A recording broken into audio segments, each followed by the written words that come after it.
আচ্ছা, আজকে দেখেন আপনাকে একটা জিনিস দেখানোর জন্য আজকে আমি ভিডিওটা করতেছি। আমার ছোট ভাই থাকে সৌদি আরব। সে বলছে মসজিদের মধ্যে একটু মিষ্টি দিয়া এই মিলাদ করার লাগে, দোয়া করানোর লাগে। তো যার জন্য আমি আজকে সকালে আওড়াখালী বাজারে গেছি। আওড়াখালী বাজারে গিয়া আমি 6 কেজি মিষ্টি আনছি। 6 কেজি মিষ্টি আনছি। আপনার একটা জিনিস দেখাইতাম যে এই কার্টনটার মধ্যে আপনার 2.5 কেজি মিষ্টি আছে। হ্যাঁ, তো এই যে দেখেন এটার মধ্যে 2.5 কেজি হয় না। দেখ, সমস্যা নাই, দুইটা দিয়ে আমার 5 কেজি করে দিছে। এই মিটারটা দেখাও ভালো করে। এখন দেখেন এটার মধ্যে মিষ্টি আছে 2 কেজি 482 গ্রাম। ওটা সমস্যা নাই, 2.5 কেজি। তো আমি আপনাকে দেখাইতেছি এটার মধ্যে মিষ্টি কত টুকাইছি। আপনারা একটা জিনিস দেখেন, দেখি আমি এটার মধ্যে ডালি, এই মিষ্টিটি ডালি, এই মিষ্টি ডাইলা একটা জিনিস আপনাকে আমি দেখাই। এই যে এই যে এখন দেখেন কার্টুনটার ওজন কতটুকু।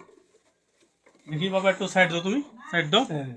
এই যে দেখেন একটা কার্টুনের ওজন হয়েছে কি আপনার 222 গ্রাম। একটা কার্টুনের ওজন 222 গ্রাম হয়, তাহলে আমি মিষ্টি কতটুকু পাইছি? 222 গ্রাম মিষ্টি কম পাইছি। তাহলে আপনি দেখেন একটা মিষ্টির গোটা কতটুকু হয় ওজন। এই দেখি, একটা মিষ্টির ওজন হইব গিয়া এক সাইডে রাখি, তারপর আমরা খাইলে মনে।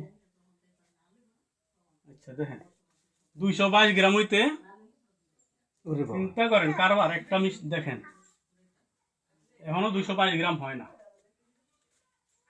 দেখেন, সুবহানাল্লাহ, এরা কি! এই যে দেখেন, 1 2 3 4 5 6 ছয়টা মিষ্টির গোড়া মানে একটা কার্টুনের সমান।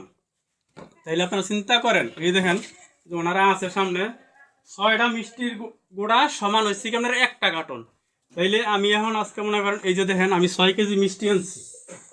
তাইলে এই যে দেখেন, এই যে দেখেন, ওই যে আর একটা কার্টুন আছে, এটি মিলাইয়া, এই যেন কার্টুন আছে, এটি মিলাই আমি 6 কেজি মিষ্টি আনছি। তাহলে 6 কেজি মিষ্টি আমার কয়টা গোটা কম পড়ছে? 2 4 6 318টা গোটা কম পড়ছে। তাহলে আপনি 1 কেজির মধ্যে কয়টা গোটা হয় আপনি চিন্তা করেন। এরকম যদি ওরা বানায় পিসগুলি, তাহলে হয়তো ধরেন 15 থেকে 16টার মতন আসবো। তাহলে আপনার দেখেন আমি এই 6 কেজি মিষ্টির মধ্যে আমার তাহলে কতটুকু মিষ্টি কম পড়ছে? 6 কেজি মিষ্টির মধ্যে আপনার মানে 1 কেজি মিষ্টি কম পড়ছে 6 কেজি মিষ্টির মধ্যে।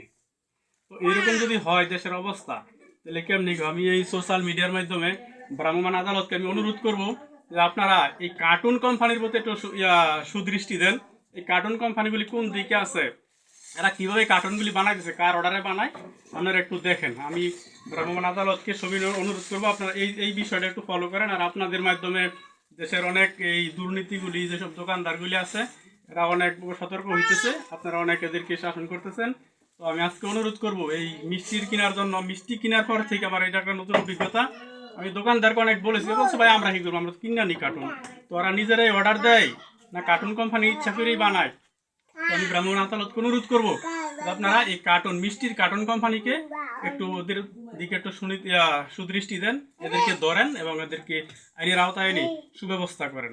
বিশেষ করে এগুলো আমাদের গ্রাম অঞ্চলে বেশি হয়, শহরে কিন্তু এগুলি করা সম্ভব হয় না, কারণ এখন আপনারা অনেক তৎপর হয়ে গেছেন আর দোকানদারগুলো অনেক সতর্ক হয়ে গেছে, যার জন্য শহরে এরকম হয় না মিষ্টির কার্টনগুলি। আমাদের গ্রামের দিকে যেগুলি আছে, উপজেলা পর্যায়ে যেগুলি আছে, ওই সব দোকানের মধ্যে এই কার্টনগুলির এই অবস্থা হয়। একটা কার্টুনের ওজন হচ্ছে আপনার 222 গ্রাম, আর এর সমপরিমাণ মিষ্টি হয়েছে আপনার এই 6 পিস, এরকম 6 পিস মিষ্টি হয়েছে কি আপনার একটা কার্টুনের সমান। তো আজকের মতো আমি এখান থেকে বিদায় নিলাম। সবাই ভালো থাকবেন, দোয়া করবেন, দেশটাকে ভালো রাখেন। ধন্যবাদ।